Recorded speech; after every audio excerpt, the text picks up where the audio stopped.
धन्यवाद कार्यक्रम सञ्चालक मित्रवासी ईश्वरका धनी भीम सर। आजबाट गाउँमा एउटा समाचार छाएको छ।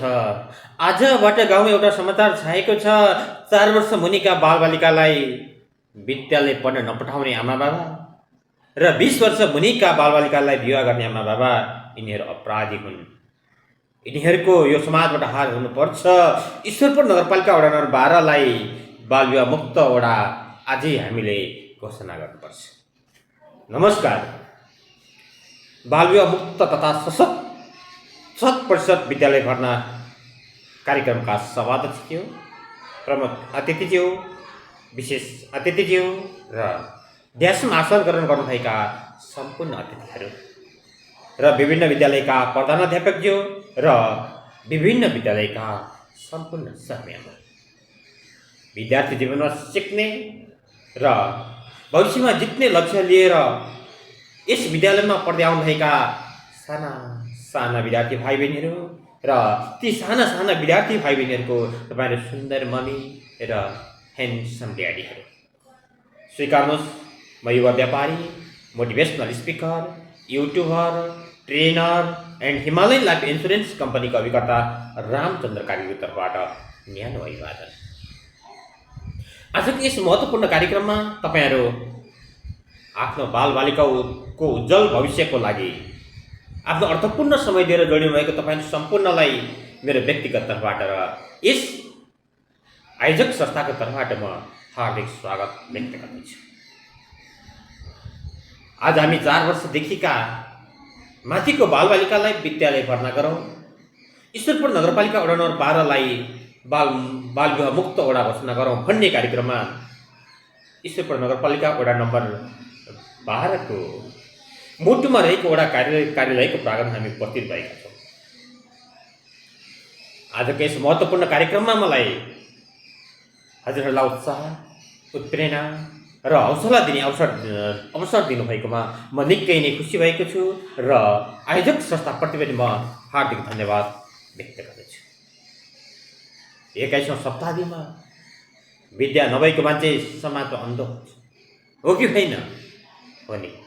हो, त्यसैले हाम्रा साना साना बाबु नानीहरूलाई विद्यालयमा पढ्न पठाउनुपर्छ, विद्यालयमा सिक्न पठाउनुपर्छ। हाम्रै साना साना बाबु नानीहरूले विद्यार्थी जीवनमा केही पनि सिकेनन् भने भविष्यमा कहिले पनि जित्ने छैन। त्यसैले भनिन्छ बाबुजीहरू, विद्यार्थीको पहिलो पाठशाला घर हो भने विद्यार्थीको पहिलो शिक्षक शिक्षिका भनेको आमा बाबा हुनुहुन्छ। हाम्रा यी बाबु नानीहरूलाई बुद्धिमान केले बनाउने त? शिक्षाले हो नि। त्यसले हाम्रा साना साना बाबु नानीहरूलाई 3-4 वर्षकै उमेरदेखि नै विद्यालयमा पढ्न पठाउँ, विद्यालयमा सिक्न पठाउँ। आज हामीले साना साना बाबु नानीहरूलाई जान अनजानमा, रूढिवादी परम्परामा हामीले हाम्रा बाबु नानीहरूलाई विद्यालय पढ्न पठाएनौँ भने ती साना साना बाबु नानीहरूलाई हामीले घरकै काम गराएर राख्यौँ भने ती बाबु नानीहरू बौद्धिक र व्यवहारिक ज्ञानमा परिपक्व हुँदैन। त्यसैले 20 वर्ष मुनिको बालबालिकाहरू शारीरिक र मानसिक रूपमा परिपक्व नहुने भएकोले नेपालको कानुन अनुसार 20 वर्ष मुनिको विवाहलाई बाल विवाह भनिन्छ। त्यसैले ईश्वरपुर नगरपालिका वडा नम्बर 12 लाई आजैबाट हामी सबै मिलेर बाल विवाह मुक्त वडा घोषणा गरौँ। गर्नको लागि हजुरहरू यहाँ आउनुभएको छ, हो कि होइन? हो। एकचोटि सबैले जोरदार साथले ताली बजाउनुहोस्। हेर्नुहोस् अभिभावकहरू, तपाईँ रोटी थालमा राखेर खानुहुन्थ्यो भने त्यो रोटी हातमा राखेर खानुहोस्।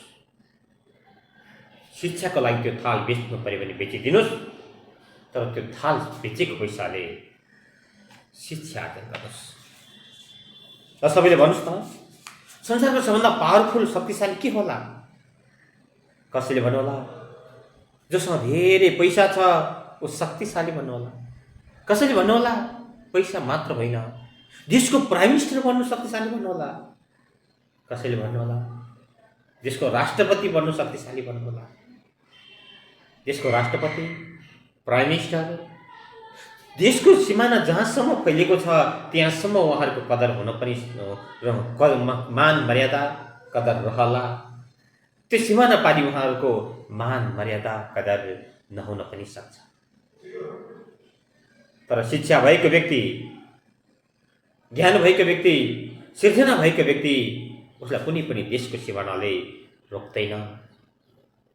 देश बाहिर जान पनि उसको उत्तिकै चर्चा चलिरहन्छ। जस्तै उदाहरणको लागि Rabindranath Tagore, sir Isaac Newton, Thomas Alva Edison, Othello, हजुरले यी व्यक्तिहरूको नाम सुन्नुभएको छ? यी व्यक्तिहरू कुन देशका नागरिक हुन् हजुरलाई थाहा छ त? छैन। तर ती व्यक्तिहरूको बारेमा हजुरलाई थाहा छ किन भन्नुहोस् त? ती व्यक्तिहरूसँग शिक्षा थियो। शिक्षा भएको कारणले उहाँहरूसँग सिर्जना गर्न सक्ने क्षमता भयो। शिक्षाकै कारणले गर्दा उनीहरूसँग आविष्कार गर्ने क्षमता भयो। त्यही भएर जो व्यक्ति शिक्षित हुन्छ, जो व्यक्तिसँग सिर्जना गर्ने क्षमता हुन्छ, ओ कुनै भूगोलभित्र मात्र होइन, भूगोल बाहिर पनि उत्तिकै चर्चा चलिरहन्छ।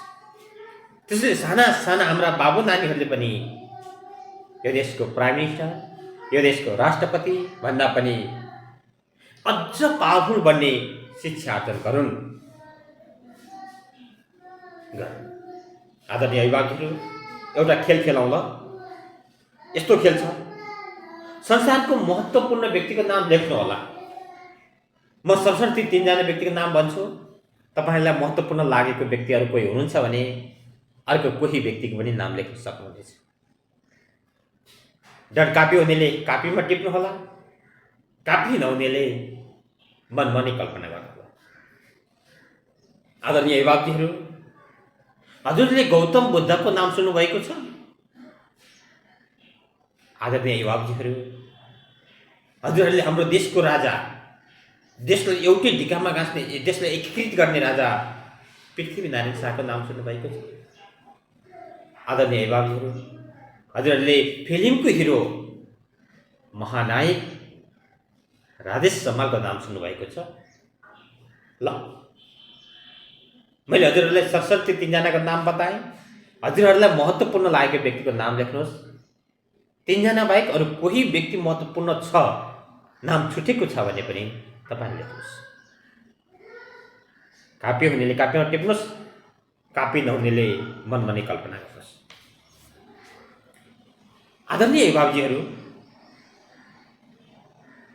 तपाईले लेख्नुभएको लिस्टमा कति जनाले गौतम बुद्धको नाम लेख्नुभयो?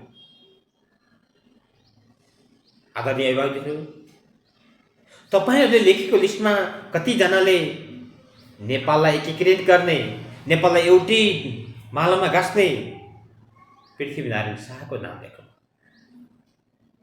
आदरणीय अभिभावकहरू, तपाईहरुमध्ये कति जनाले फिल्मको हिरो महानायक राजेश समालको नाम लेख्नु?